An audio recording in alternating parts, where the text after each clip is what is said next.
hujan! Banjir! Okey geng, okey Grab Brothers. Musim hujan ni ramai tak nampak, tapi kita pemandu, kita tahu satu silap hidup boleh berubah. Betul tak? Bila hujan, demand naik, tapi risiko pun naik. Jalan licin, kereta lambat brek, kabus penuh cermin, dan kita tetap bawa penumpang yang percaya nyawa mereka dalam tangan kita, tahu tak?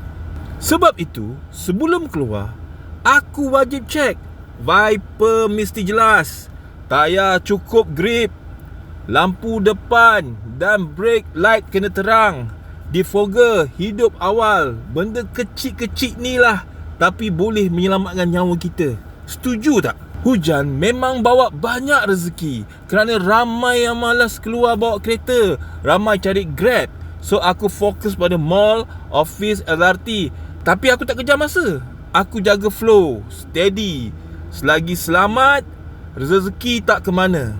Tapi ingat, orang yang naik kereta kita tu ada keluarga, tahu tak?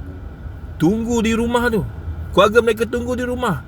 Hujan boleh bagi rezeki, tapi keselamatan yang membawa pulang kita kepada keluarga setiap hari. Okey Grab Brothers semua, drive smart, drive selamat. Musim hujan bukan musuh ya, kalau kita sentiasa bersedia. Salam sayang dari Raja Faizal. Ciao.